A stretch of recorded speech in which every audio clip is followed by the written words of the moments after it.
नमस्कार. श्री स्वामी समर्थ सर्वांना. आजच्या व्हिडिओमध्ये तुम्हा सगळ्यांचं खूप खूप स्वागत आहे. स्वामी तुम्हा सगळ्यांना कायम सुखी ठेवो ही स्वामीचरणी प्रार्थना करते आणि आजच्या व्हिडिओला सुरुवात करते. तर आजचा व्हिडिओ असा आहे की आता महाशिवरात्री हा वर्षातून एक वेळा येणारा दिवस आहे. त्यामुळे महाशिवरात्री ही फेब्रुवारी महिन्यामध्ये येत असते. तर या वर्षीची महाशिवरात्री कोणत्या तारखेला आली आहे, तर महाशिवरात्रीची तारीख कोणती आहे, पूजाविधी आपल्याला कशी करायची आहे याबद्दलचं महत्त्व आणि आपण मग भगवान भोलेनाथाच्या कोणत्या सेवा करायच्या आहेत, उपवास कसा करायचा आहे, उपवास कधी सोडायचा आहे, याबद्दलची सगळी जी माहिती आहे तर ती सगळी माहिती आपण आजच्या व्हिडिओमध्ये घेणार आहोत. व्हिडिओ शेवटपर्यंत बघा म्हणजे ही माहिती तुम्हाला पूर्णपणे समजेल आणि तुमच्याकडून पण भगवान भोलेनाथाच्या सेवा ह्या घडतील. तर त्याबद्दलचीच माहिती आपण घेणार आहोत. आता व्हिडिओ शेवटपर्यंत बघितल्यानंतर समजेलच तुम्हाला. व्हिडिओ आवडला तर व्हिडिओला लाईक करा, चॅनलवर नवीन असेल तर चॅनलला सबस्क्राईब करा. आता सगळ्यात महत्त्वाचं गोष्ट म्हणजे महाशिवरात्री ही फक्त आपण उपवासाची गोष्ट नाही, तर ही रात्र म्हणजेच की भगवान शंकराच्या कृपेचा सगळ्यात मोठा दरवाजा उघडण्याची रात्र आहे असे म्हटले जाते. म्हणून आपण महाशिवरात्रीच्या दिवशी आपल्या आयुष्यामधील ज्या काही गोष्टी आहेत त्या गोष्टी वाईट घडत असतील तर त्या वाईट गोष्टी घडू नये म्हणून आपल्याला काही सेवा करायची आहे. तर सगळ्यात पहिली गोष्ट म्हणजे तर महाशिवरात्री 15 फेब्रुवारीला वार आहे रविवार. या दिवशी महाशिवरात्रीची तारीख आहे. तर आपल्याकडे म्हणजेच की आता महाशिवरात्री नेहमी तिथीवर ठरते, आता तारखेवर नाही. तर तिथीची माहिती म्हणजेच की तर आता सगळ्यात अगोदर फाल्गुन कृष्ण चतुर्दशीला ही तिथी आहे. तर 15 फेब्रुवारी संध्याकाळी 5:04 सुरू होईल आणि 16 फेब्रुवारी संध्याकाळी 5:34 चालू राहील. म्हणजेच की पूर्ण कालावधी जवळपास 24 तास आणि 30 मिनिटाचा आहे. म्हणून आपण 15 तारखेला सुरू करायचं आहे आणि 16 तारखेला मग पारणं करायचं आहे. आता अनेक लोक बऱ्याच जणांना असा प्रश्न पडतो की रात्री तिथी सुरू झाली म्हणून दुसऱ्या दिवशी आपण करायचं का, पारायण करायचं का. आता भक्तांना महाशिवरात्रीची संध्याकाळी सुरू होत असल्यामुळे 15 फेब्रुवारीलाच आपल्याला व्रत सुरू करायचं आहे आणि 16 फेब्रुवारीला आपल्याला पारणं करायचं आहे. आणि सगळ्यात महत्त्वाचं म्हणजे पूजा मुहूर्त. तर महाशिवरात्रीला दिवसभर पूजा केली तरीही चालते, कारण की काळ असा असतो ज्याला सगळ्यात सर्वोत्तम पूजा म्हणजेच की मुहूर्त हा दिवसभराचा मानला जातो. तर त्याचप्रमाणे मध्यरात्रीचा जो काळ असतो, भगवान शंकर सर्वात लवकर प्रसन्न होत असतात हे तर सगळ्यांना माहितीच आहे. भगवान भोलेनाथाला भोळा सांबा सदाशिव म्हणत असतात. त्यामुळे तुम्ही या कालावधीमध्ये म्हणजेच की कोणत्याही कालावधीमध्ये तुम्ही किंवा कोणत्याही वेळेमध्ये जरी पूजा केला तरी भगवान भोलेनाथ आपली पूजा ही मान्य करून घेत असतात. आणि त्याचप्रमाणे सगळ्यात महत्त्वाचं म्हणजे मध्यरात्रीच्या आपण जर काही वेळेमध्ये काही प्रहर असतात तर त्या वेळेमध्ये जर आपण पूजा केली तर त्याचं फळ आपल्याला सगळ्यात लवकर मिळत असतं. त्यामुळे कमीत कमी असेल किंवा मग आपण ज्या वेळेमध्ये जी पण कोणती सेवा करणार आहोत तर ती फक्त आपल्याला मनोभावे करायचं आहे, जेणेकरून त्याचं फळ आपल्याला नक्की मिळणार आहे. तर आपल्याला काय करायचं आहे, तर ज्यावेळेस आपण आपलं पारायणाचं म्हणजेच की पूजा वगैरे करून झाल्यानंतर सायंकाळच्या वेळेस आपल्याला काय करायचं आहे, जिथे कुठे शिवालय असेल तर तिथे आपल्याला जल अर्पण करायचं आहे आणि नंतरच मग आपल्याला पारणं हे जे आहे तर ते करायचं आहे. आता रात्री पूजा झाली की लगेच खात असतात, म्हणजेच की अन्न वगैरे ग्रहण करत असतात, पण तसं न करता दुसऱ्या दिवशी आपल्याला अन्न ग्रहण करायचं आहे. आता याबद्दल म्हणजेच की आता प्रत्येक प्रहर जे आहे तर ते प्रत्येक प्रहर वेगवेगळे असतात. भगवान शंकराला अभिषेक म्हणा, बेलपत्र, मंत्र जप हे आपण 4 प्रहर जरी पूजा केली तरी पण भगवान भोलेनाथ आपल्याला आपली सेवा ही मान्य करून घेत असतात. म्हणून सगळ्यात महत्त्वाचं म्हणजे प्रदोष काळापासून महाशिवरात्रीची पूजा सुरू केली जाते. म्हणून आपल्याला काय करायचं आहे, संध्याकाळच्याच 6:11 ते 9:22 असा असेल हा जो आहे प्रहराचा काळ, म्हणजेच की प्रदोष काळ म्हटलं जातं त्याला. तर या वेळेमध्ये तुम्ही मग पूजा करण्याला हा अत्यंत शुभ मुहूर्त म्हणजेच की मानला जातो.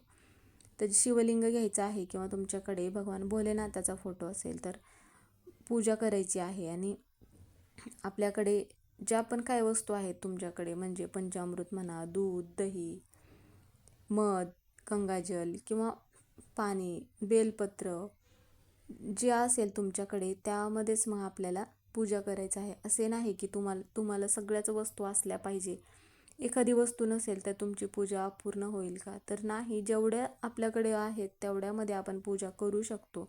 फक्त ती पूजा करत असताना आपण मनोभावे पूजा करायची आहे. तर बरेच वेळा काय होतं की कोणता मंत्र म्हणायचा आहे असा बऱ्याच जणांना प्रश्न पडत असतो. पण भगवान भोलेनाथाचा ओम नमः शिवाय हा जो मंत्र आहे तर तो तुम्ही मंत्र 108 वेळा म्हटलात तरीही चालेल. त्याचप्रमाणे तुमच्याकडे शिवलीला मृत ग्रंथ जो आहे तर तो ग्रंथ असेल तर त्या ग्रंथाचं पारायण केलं जातं. म्हणजे सकाळी लवकर पारायणाला सुरुवात केली जाते आणि मग त्या पारायणामध्ये जेवढे अध्याय आहेत तेवढे अध्याय मग वाचन केले जात असतात. आता ज्याला आपण शिवचालिसा असेही म्हणत असतो. त्याचप्रमाणे महामृत्युंजय मंत्राचा तुम्ही जप करू शकता. तर महामृत्युंजय मंत्र हा जो आहे तर रोग, भय, संकट, अकाली मृत्यूच्या भीतीपासून संरक्षण देते असे म्हटले जाते. त्यामुळे घरात कोणी आजारी असेल किंवा कोणावर संकट असेल किंवा सतत नकारात्मक गोष्टी घडत असतील तर या प्रहरामध्ये महामृत्युंजय मंत्राचा आपल्याला नक्की जप करायचा आहे. तर रात्री 12 ते 3 हा जो वेळ आहे तर शांत असतो आणि भक्तांनी या वेळेमध्ये जर लवकर एकाग्र होतात, म्हणून या प्रहरामध्ये दीपाआरती केली जाते. भगवान शिवाला तुपाचा दिवा लावला जातो. तर 2 दिवे जे आहेत तर एक भगवान शिवासाठी आणि एक नंदीसाठी. आणि त्यानंतर महामृत्युंजय मंत्र जप करायचा आहे किंवा मग तुम्ही ओम नमः शिवाय असा पण मंत्र जप करू शकता.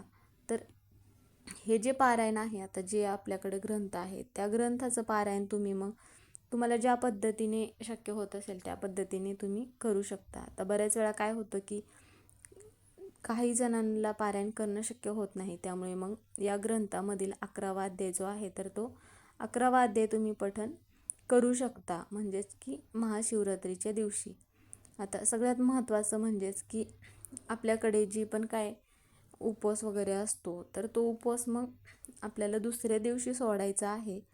आता बऱ्याच जणांना महाशिवरात्री कथा वाचन म्हणा किंवा हे शक्य होत नसतं, कारण की एखाद्या व्यक्तीला वाचन करता येत नसेल. पण जर एखादी व्यक्ती वाचन करत असेल त्यावेळेस तुम्ही ऐकलात तरीही तुम्हाला त्याचं पुण्य मग मिळत असतं. तर महाशिवरात्रीला जागरण करणं अत्यंत महत्त्वाचे मानले जाते. म्हणून संपूर्ण रात्र जागे राहून भगवान भोलेनाथाचे नामस्मरण करायचं आहे. पूर्ण रात्र जागरण शक्य नसतं, त्यामुळे तुम्ही किमान निशिता काळापर्यंत तरी जागरण आपल्याला करायचं आहे. आणि त्यानंतर मग थोडी विश्रांती घ्यायची आहे. शक्य झालं तर तुम्हाला भगवान भोलेनाथाचं भजन म्हणा किंवा नामस्मरण किंवा जी तुम्हाला सेवा करणं शक्य होत असेल ती सेवा मग करायचं आहे. तर सगळ्या सेवा करणं प्रत्येकाला शक्य होत नाही किंवा सगळे नियम वगैरे पाळणे, पण एकदम साधे आणि सोपे नियम आहेत. आता दिवसभर आपल्याला निराहार राहायचं आहे, म्हणजे काहीही खाऊ नका, फक्त पाणी किंवा दूध असे केले जाते. पण काही ठिकाणी फळ म्हणा किंवा साबुदाणा, दूध, शेंगदाणे, बटाटा, राजगिरा अशा गोष्टी चालतात. पण तांदूळ आणि हिरवा गूळ हा टाळायचा आहे, शक्यतो वर्ज्य करायचा आहे. कारण काही परंपरेत हे जे वर्ज्य मानले जाते, तुमच्याकडे जर ह्या पदार्थ खात असतील तर तुम्ही पण आवर्जून खाऊ शकता. तर देवाला तुमचा त्रास नको असतो, पण देवाला तुमची श्रद्धा हवी असते, हे तर सगळ्यांना माहितीच आहे. आपण फक्त स्वतःला त्रास करून घ्यायचा आणि मग सेवा करायची असे नाही. असा कोणताही देव नाही की तो तुम्हाला म्हणत आहे की स्वतःला त्रास करून घ्या आणि मगच आमची सेवा करा किंवा नामस्मरण करा. तुमच्याकडून जर निर्जली उपवास होत असेल तर तुम्ही निर्जली उपवास करू शकता. नाही शक्य झालं तर मग फळ वगैरे तुम्ही कोणतेही खाल्लात तरीही चालेल. तर जर तुमच्याकडे रुद्राक्ष माळ नसेल तर त्यावेळेस मग ओम नमः शिवाय असा तुम्ही जप करू शकता. तर बरेच वेळा काय होतं की जपमाळ नसल्यानंतर मग नामस्मरण तर करायचं असतं, पण असा प्रश्न पडत असतो की नामस्मरण मग कसे करायचे. आपल्याकडे जपमाळ नसल्यानंतर तुम्ही मोबाईलवरती लावू शकता किंवा तुम्ही मनोभावे किंवा मनातल्या मनात पण नामस्मरण हे करू शकता. आता महाशिवरात्रीच्या दिवशी जर आपण काही पूजा म्हणा किंवा अन्नदान वगैरे केले, गरजू लोकांना दान केले, तर मंदिरामध्ये म्हणा, केळी म्हणा किंवा अजून कोणतेही उपवासाचे पदार्थ जर दान केले, तर ही देवांना आवडणारी सगळ्यात महत्त्वाची गोष्ट आहे. कारण की महाशिवरात्रीला केलेले दान जे आहे तर त्याचं फळ आपल्याला अनेक पटीने मिळत असतं. कारण आपण ज्यावेळेस एखाद्या मंदिरामध्ये दान म्हणून अन्नदान करत असतो, तर तो नैवेद्य ठेवला असे म्हटले जाते. त्यामुळे मग हा जो नैवेद्य आहे तर ते प्रत्येक व्यक्तीच्या मुखामध्ये जात असतो आणि ज्यावेळेस ती व्यक्ती खात असते त्यानंतर फक्त त्या व्यक्तीतून ज्यांनी ते अन्नदान केलं आहे तर त्या व्यक्तीसाठी मग ते असे म्हटले जाते की त्या व्यक्तीसाठी प्रार्थना केली जाते, की म्हणजेच की चांगल्या प्रकारची भावना ही आहे तर त्या व्यक्तीच्या तोंडून निघत असते. त्यामुळे उपवासाचे पदार्थ तुम्ही आवर्जून मग दान करायचं आहे.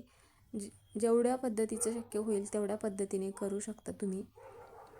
त्याचप्रमाणे बऱ्याच वेळा काय केलं जातं की एखाद्या व्यक्तीच्या आयुष्यामध्ये काय ना काय अडचणी असतील, घरामध्ये सतत वादविवाद होतात किंवा घरामध्ये पैसा टिकून राहत नाही, तर भगवान भोलेनाथाची जर पूजा केली आणि त्याचप्रमाणे आपल्या घरामध्ये जर ज्या गोष्टी घडत आहेत त्यावेळेस मग ओम नमः शिवाय, ओम नमः शिवाय हा 108 वेळा मंत्र म्हणायचा आहे. आणि भगवान भोलेनाथाचा हा जो मंत्र आहे तर तो अत्यंत प्रिय आहे.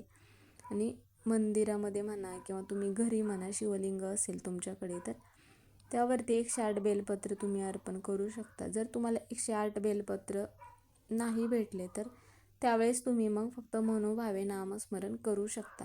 असे नाही की तुमच्याकडून सगळ्या गोष्टी भगवान भोलेनाथाला हव्याच आहेत आणि त्यानंतरच मग तुमची जी सेवा आहे तर ती सेवा ते मान्य करणार आहेत.